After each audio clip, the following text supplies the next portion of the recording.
ఉగాది అంటే యుగాది అనే సంస్కృత పదం నుంచి వచ్చింది.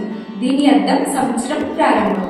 అంటే కొత్త సంవత్సరం ప్రారంభంలోని మొదటి రోజునే మనం ఉగాదిగా జరుపుకుంటాం. ఒకప్పుడు బ్రహ్మదేవుడు ప్రపంచాన్ని సృష్టించాలని సంకల్పిస్తారు. వారు సంకల్పించిన ఆ సంకల్పమే ఈ రోజు మనం జరుపుకుంటున్న ఉగాది.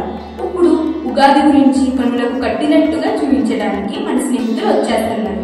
ఆ నాటకం చూసి మీరు ఎన్నో విషయాలు నేర్చుకోవాలని కోరుకుంటున్నాం.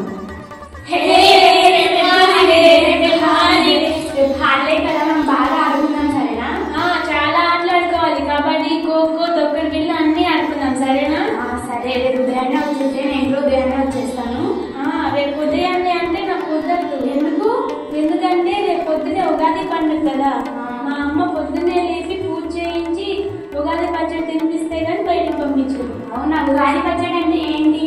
ఉగాది పచ్చడి అంటే ఏంటో నాకు తెలియదు, కానీ తినడానికి చాలా టేస్ట్గా ఉంటుంది. అవునా? ఉగాది గురించి నాకు ఒకసారి చెప్పవా?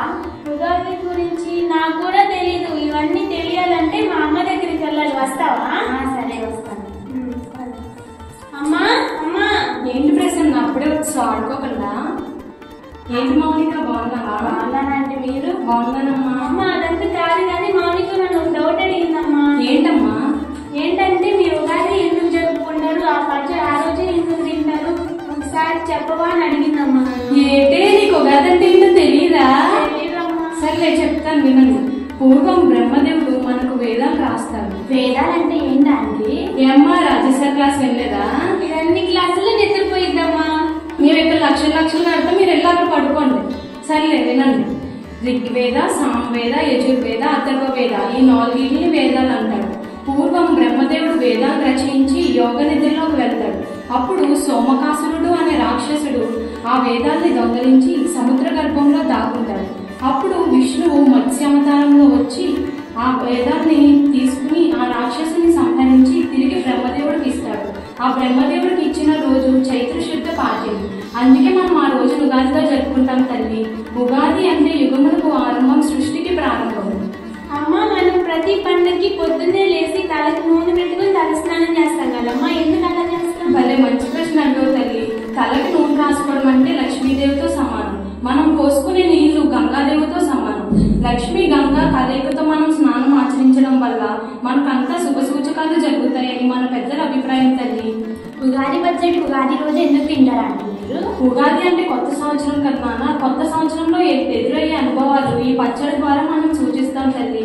ఉగాది పచ్చడిలో మనకి షడ్రుచులు ఉంటాయమ్మా. షడ్రుచులు అంటే ఏంటండి? సంస్కృతి మేడం క్లాసులో కూడా పడుకుంటున్నావమ్మా నువ్వు. చెప్పాను కదమ్మా, అన్ని క్లాసులో నువ్వు పడుకో, నీకు అన్ని తెలుస్తాయి. సరే, షడ్ అంటే 6. తీపి, వగరు, పులుపు, చేదు, ఉప్పు, కారం. ఇందులో ఒక్కొక్క రుచి ఒక్కొక్క అనుభవాన్ని సంకేతిస్తాయి. ఎందుకమ్మా అంటే ఇది కొత్త సంవత్సరం కదండి. మన జీవితంలో ఎదురయ్యే అనుభవాలు ఈ 6 రుచుల ద్వారా తెలియజేస్తారు. తీపి అంటే ఆనందం, ఉప్పు అంటే ఉత్సాహం, వగరు అంటే మన జీవితంలో ఎదురయ్యే సవాళ్ళు, ఉప్పు అంటే మన జీవితంలో ఎదురయ్యే ఉత్సాహం, కారం అంటే మన జీవితంలో వచ్చే కోపం, చేదు అంటే మన జీవితంలో వచ్చే కష్టాలు.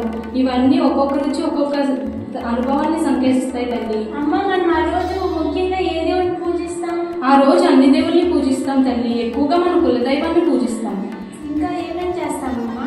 ఆ రోజు ఉదయాన్నే లేవగానే మామిడి తోరణాలు కట్టుకుని పూజ ప్రారంభిస్తాం. పూజ అవగానే మనం పంచాంగ శ్రవణం వింటాం తల్లి. పంచాంగ శ్రవణం అంటే ఏంటండి? పంచాంగ శ్రవణం అంటే తిథి, వార, నక్షత్ర, యోగ, కర్ణ వీటిని పంచాంగ శ్రవణం అంటామమ్మా. కొత్త సంవత్సరంలో మనకు జరిగే వాటి గురించి అనుభవాన్ని ఇచ్చేది ఈ అవగాహన ఇచ్చేది పంచాంగ శ్రవణం తల్లి. అమ్మ, మరి మా క్లాస్ రూమ్ లో తమిళ, మలయాళం వాళ్ళందరూ ఉన్నారమ్మా. వాళ్ళకి ఉగాది అంటే ఏంటో తెలియదండమ్మా. వాళ్ళు జరుపుకోరానికి? మన దేశంలో అందరూ ఉగాది పండుగ జరుపుకుంటారమ్మా. కాకపోతే ఒక్కొక్కరు వివిధ మాసాలలో వివిధ పేర్లతో దీన్ని జరుపుకుంటారమ్మా. మన ఆంధ్రప్రదేశ్లోనేమో ఉగాది అని, కేరళలోనేమో పోల వర్షం, తమిళ్లోనేమో పుట్టాండు, మలయాళంలోనేమో గుడి పడవ, ఇలా వివిధ పేర్లతో దీన్ని జరుపుకుంటారు తల్లి. అవునా అమ్మా, మాకు ఇప్పటి వరకు తెలియదమ్మా. చెప్పినందుకు థ్యాంక్స్ అమ్మా. Thank you. పర్లేదమ్మా, వెళ్ళి ఆడుకోండి. ప్రసన్న, మీ అమ్మగారు చాలా బాగా చెప్తారు. అవును, మా అమ్మ ఏదైనా ఇలానే చెప్తారు. ఇదే కాదు, ఏదైనా ఇంతే చెప్తారు. ఎవరి అమ్మలైనా ఇలానే చెప్తారు. అందుకే ఈ లోకం అమ్మని ఆది గురువుగా చెప్పింది.